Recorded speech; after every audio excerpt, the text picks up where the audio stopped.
In these notes, we're going to look at what polynomials are and how those are named based on different classifications. So a polynomial is a monomial or a sum of monomials. And remember here, sum meaning addition. So there are a few different ways to classify polynomials. One of them we already know, a monomial, is a polynomial with one term. Right? That's that prefix mono, which means one. So a binomial, that's a two-term polynomial. So it has two terms. Now a term here meaning a monomial. And so these are monomials that are separated by addition or subtraction. They're just negative. Trinomial, as you can imagine, has three terms. And a polynomial, so this is just the generic term for it. This would be four or more. I'll write that out. Four or more terms. And again here, the terms of a polynomial are just the individual monomials that make up the polynomial. Now you can also classify polynomials by degree. And so the way you find the degree of a polynomial, if it's a monomial, a single term, you just add up all the exponents of all of its variables. So if a monomial has more than one variable, you add up all the exponents. For a polynomial, so a sum of monomials, the degree is the greatest degree of any single monomial in that polynomial. Now there are a few names that we use commonly to describe polynomials of the first few degrees right here. So a degree 0, that's a constant because any variable to the 0 power would be 1. So for example, 3x to the 0 would just be 3. That's a constant. It's just a number. And then a degree of 1 is linear because those graph a straight line. You know, x plus 2, we can graph that. That's a linear equation or a linear polynomial. Degree 2 is quadratic, 3 is cubic, and 4 and on, we would just say 4th degree, 5th degree, 6th degree, and so on. The word quadratic for 2, quad coming from a square, which has 4 corners, 4 sides, and so that's squared, x squared to the 2nd degree, and that's why we call that a quadratic equation or a quadratic polynomial. We will deal with those much later, but for now we're just looking at classifying them. So those are just, these first few have specific names that you can use, or if you hear them, you need to know what they're talking about. But you can also just say 2nd degree, 3rd degree, 4th degree, and so on to describe a polynomial as well. So let's just take a look here. We're going to name each polynomial based on the number of terms, and then we'll find the degree of each polynomial. So this first one here is a monomial. It has one term. We've been working with monomials. And the degree, we need to add up all the exponents. So there's a 1 on the x, a 2 on the y, and a 3 on the z. Those add up to 6. So the degree here is 6. For example B, we have 1, 2, 3, 4 terms. Right? So they're separated here by addition, and I know this one is subtraction, but remember, subtraction is just adding a negative. So this is a 4-term polynomial, which we would just call a polynomial. And then for the degree, we look at each individual monomial and find the highest degree monomial. So this monomial has a degree of 1, the second term has a degree of 2, the third one has a degree of 3, and then 0 for that last one. So 3 is the highest one. This is a degree 3 polynomial. So we look at each individual term, and the degree of the polynomial as a whole is the greatest degree of any of the terms.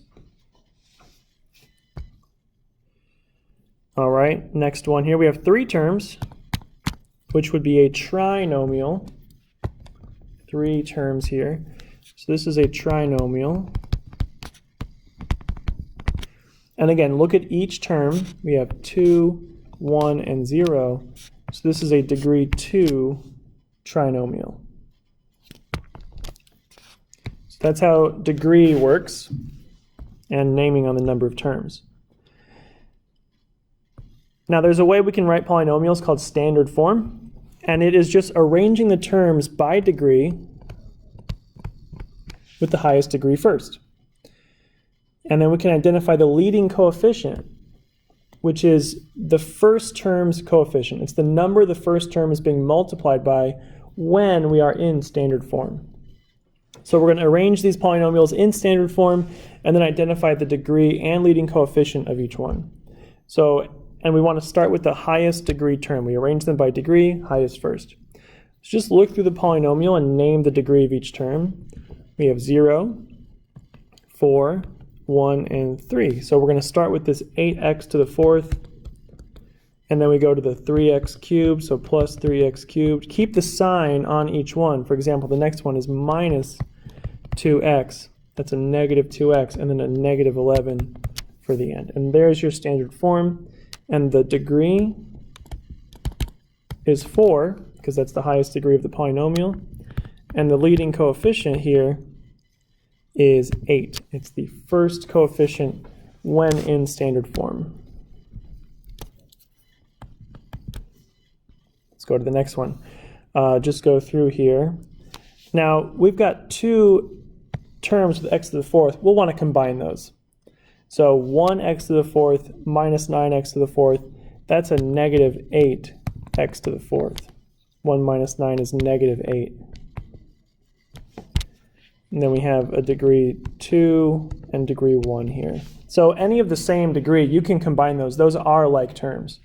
Okay, next is our plus 7x squared, and then minus 2x.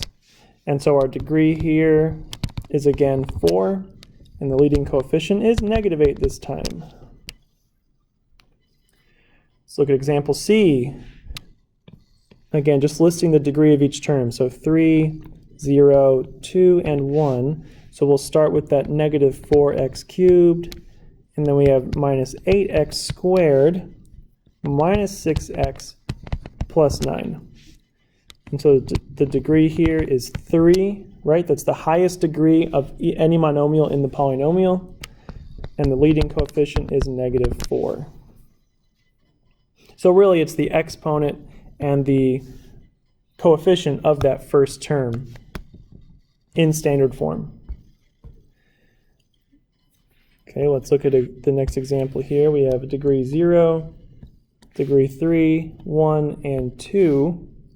So let's arrange those. 3x cubed plus 7x squared minus 4x plus 5.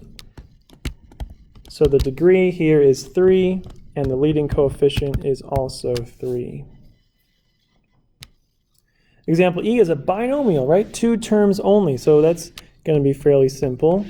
We have a 3x to the 6th, that's the highest degree there, plus 1. So the degree is 6, and the leading coefficient is 3. Final one, 2k to the 6th over 3. Now this has a degree of 6. We have a degree 0 and a degree 1. So the 2k to the 6th over 3 comes first. And I'm going to kind of rewrite that so we can really see what the leading coefficient is. So I'm going to write that as 2/3 k to the 6th, which means the same thing. Minus 6k to the 1st plus 7. So this has a degree of 6 and a leading coefficient of 2/3. Something to keep in mind, when we looked at standard form for an equation, that needed to be changed if we had fractions or a negative leading coefficient. But when we just have a polynomial, we can't change the numbers inside the polynomial because we don't have an equation. It's not equal to 0, so we can't multiply everything because it would change the polynomial. If it was set equal to 0, then we could manipulate the numbers and get rid of the fraction and get rid of the negative. But because it's not, we can't. We have to leave it the way it is. So don't change fractions, leave them in there. A negative leading coefficient is fine for a polynomial. In fact, when we graph polynomials, you'll see that having a negative or a positive in front is important for the shape of the graph. Knowing what that leading coefficient is will change the shape of the graph, whether it's positive or negative. In any case, this is how you put polynomials in standard form, identify the degree and leading coefficient.